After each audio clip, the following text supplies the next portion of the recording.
What's up, y'all? Sparty here. Now, I just realized I never did a follow up video on the OnePlus 6T. And as of like October, it's been a year. So I just wanted to do this, let you guys know how it's been faring over this past year and whatnot. So, yeah, let's get to this. So, I don't remember exactly what day this phone came out, but it came out in October of 2018, and it's December almost of 2019, almost January of 2020. So I want to just start this. I'm gonna just do the basic like performance, battery, etc. Camera. So let's get into this. Overall, this is a really sorry. This is a really great phone. Like as of now, the OnePlus 7 Pro and the OnePlus 7T have come out. The OnePlus 8 Pro, and what's the regular one gonna be called? The 8 Lite or something like that. Those are gonna be coming out pretty soon, and this is gonna be a real interesting 2020 for OnePlus, and 2019 has also been a really great year for them. Aside from some minor things when it comes to like the 7T McLaren, the 7 Pro McLaren, 7T Pro McLaren Edition 5G, whatever the heck it's called, that long fighting game, Super Street Fighter 2 ass name, but whatever. Yeah, so let's get into this. I've said that like 15 times. This has been a really great phone to use for like just like regular browsing, like Facebook, watching YouTube videos. The speaker is not that great on here, but it's good enough to where I would say that I would use it. It ultimately depends on how someone tunes their audio and stuff like that. That's something that people need to keep in mind.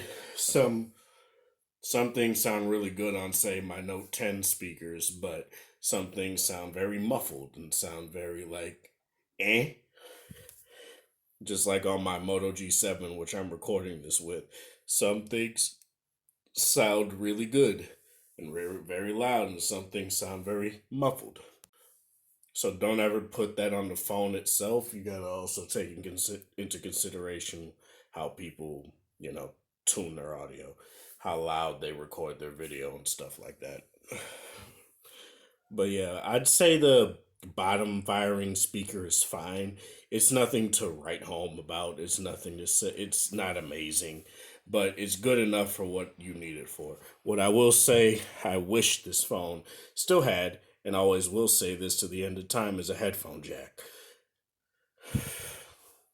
It's hard for me to give this phone to somebody to use around me anyway when it doesn't have a headphone jack, because a lot of people that I know that listen to a lot of music and stuff like that use a headphone jack, and it's just something that I feel OnePlus skipped out on for no real reason.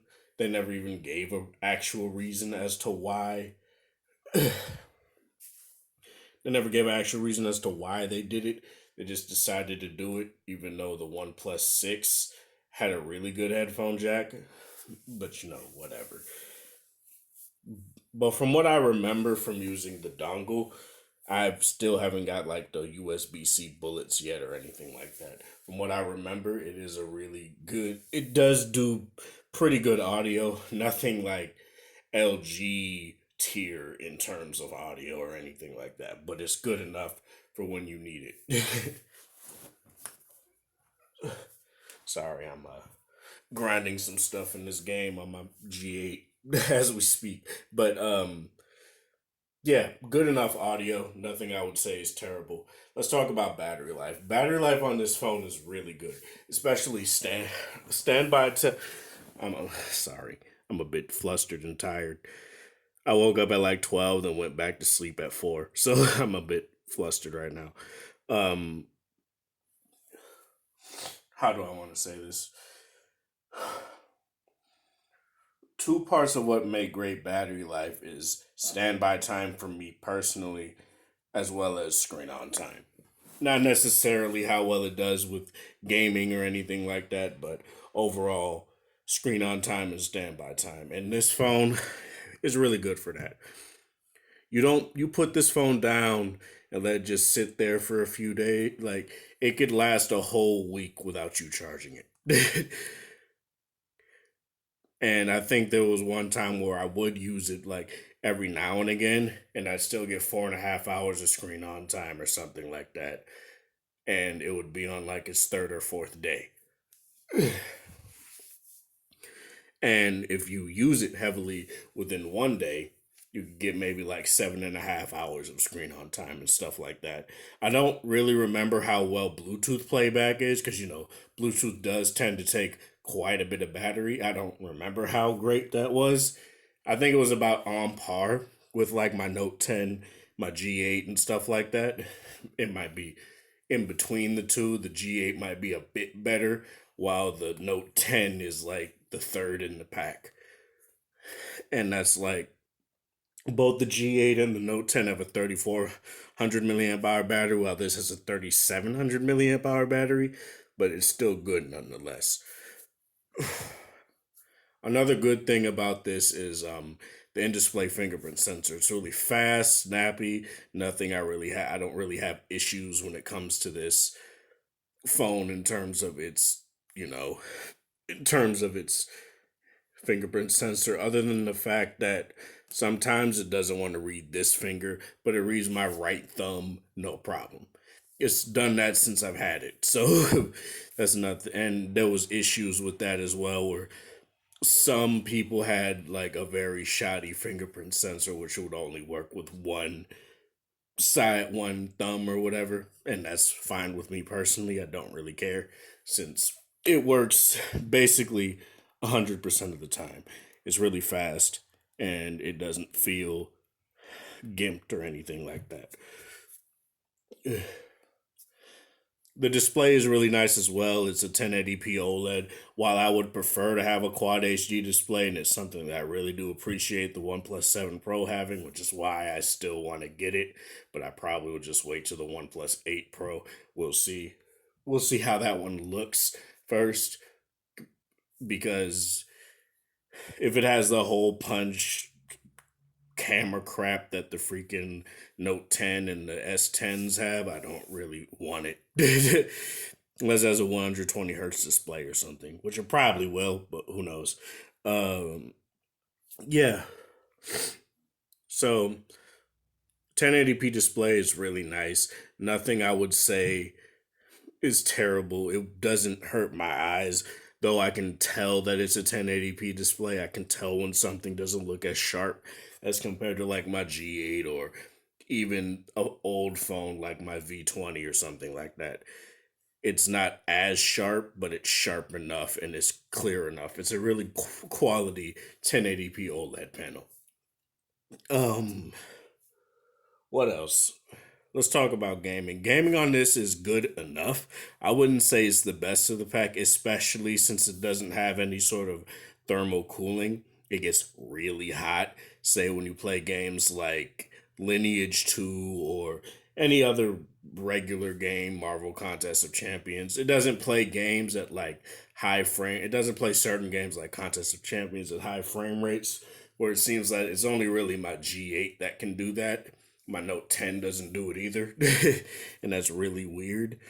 But, and then there's just other crap where I tried Fortnite, and for whatever reason, it only can play at 60 frames per second on the Note 10. And my G8 can't. It's at 30. Maybe that's some exclusivity crap, but that's still stupid because they're not clocked any different or anything like that. The G8 and the Note 10, but that's not what this video is. I'll get to that in a different video. Yeah, the it's a really nice phone. Like really really high quality materials used for this, though I don't really care for glass. For those who do care, it feels premium. Buttons don't feel very like, They don't feel loose, aside from the obvious, which is like the notification switch right here, but it's still good enough. It's not something that I would say is terrible. It's a given that that would be a bit loose. I remember my iPhone 10s also kind of had that sort of thing, but it didn't really bother me. um, Things feel clicky and stuff like that. Nothing feels mushy even after a year. I don't have Android 10 yet, but they have been pushing that out. For T-Mobile, it's under development for this phone still. So just keep that in mind. If you have an unlocked variant, you should have it already, I think, but I don't really know. Yeah. What else?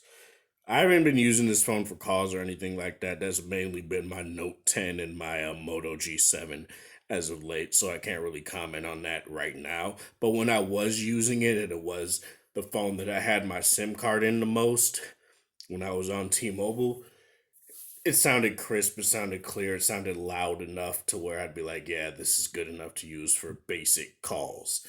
And yeah, that's good as well. Other than that, there's really nothing else I can really say. The phone is a really nice phone, and you could probably get it for like $300 now on eBay or Swappa or anything like that. It's a really nice phone to consider if you don't want the top of the line stuff, but even then, you could get top of the line stuff like the G8 I got for like 200 and like what, $30? But that's also resale value. So just keep that in mind as well. Let me know what you guys think of this in the comment section below. Do you have a OnePlus 6T, a OnePlus 7T? What phone do you have? Let me know in the comment section below. What are you thinking about? If you're thinking about going to this or not, what would hold you back from getting this? Obviously, for me personally, it would be the headphone jack, but since I got a G8, that don't really matter to me. um, this is part of the thing, guys, for watching. Thanks for support. I hope you guys have a wonderful Christmas Eve, whatever time of day it is in your area. If it's already Christmas or something, have a good one.